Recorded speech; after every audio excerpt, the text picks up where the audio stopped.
യൂട്യൂബിന് വിട. സൂര്യയിലെ എല്ലാ പരമ്പരകളും സംരക്ഷണത്തിന് ശേഷം തികച്ചും സൗജന്യമായി സൺ നെക്സ്റ്റ് ആപ്പ് ഡൗൺലോഡ് ചെയ്യൂ. കണ്ടാസ്വദിക്കാം നിങ്ങളുടെ പ്രിയ പരമ്പരകൾ.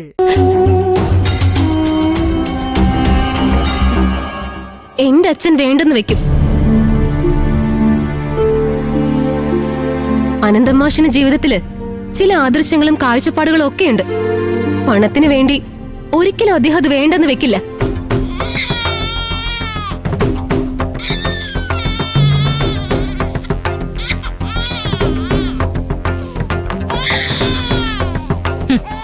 എടാ ശബരി, ആദർശവും കാഴ്ചപ്പാടും ഒക്കെ പറഞ്ഞോണ്ടിരുന്നാലേ കൈനഷ്ടം മാത്രമേ ഉണ്ടാവുള്ളൂ.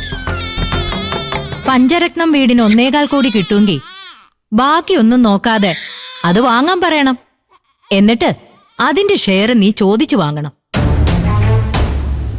ആ വീടിനെ അവകാശികൾ കുറെ ഉള്ളതാ, അത് മറക്കണ്ട. വാ മനുഷ്യ.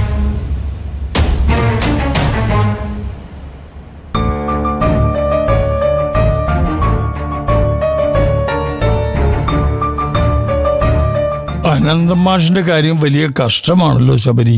അദ്ദേഹം ഇനി എന്തു ചെയ്യും? അറിയില്ല അച്ഛാ. പണം കൊടുക്കാനുള്ള ഒരു പാർട്ടിയെ 15 ദിവസത്തെ അവധിക്ക് പറഞ്ഞു നിർത്തിയിട്ടുണ്ട്. 15 ലക്ഷം കൊടുക്കാനുള്ള അനന്തപുരി ഗാർമെന്റ്സിനെ ദാസങ്ങൾ പറഞ്ഞു നിർത്തും. ആ പ്രതീക്ഷയില്ല രഘുവേട്ടനും കൂടി അങ്ങോട്ടേക്ക് പോയിരിക്കുന്ന. രഘുവിന്റെ ദാസ് എങ്ങനെയെങ്കിലും ദുബായിലേക്ക് വിടുവായിരിക്കും. എന്നാ കുറച്ച് ദിവസത്തിനകം തന്നെ അവരുടെ വീടിന്റെ കാര്യത്തിൽ ഒരു തീരുമാനമായല്ലേ പറ്റൂ. അതെ, സുശീലാന്റി ഇടപെട്ട് ഇങ്ങനെ ഒരു സംഭവം ഉണ്ടായ സ്ഥിതിക്ക് ഇന്ദ്രേട്ടനും അതിലൊരു ഉത്തരവാദിത്വം ഉണ്ടല്ലോ. ഞാൻ നാളെ ഇന്ദ്രേട്ടനൊന്ന് പോയി കണ്ടാലോ എന്ന് വിചാരിക്കാം.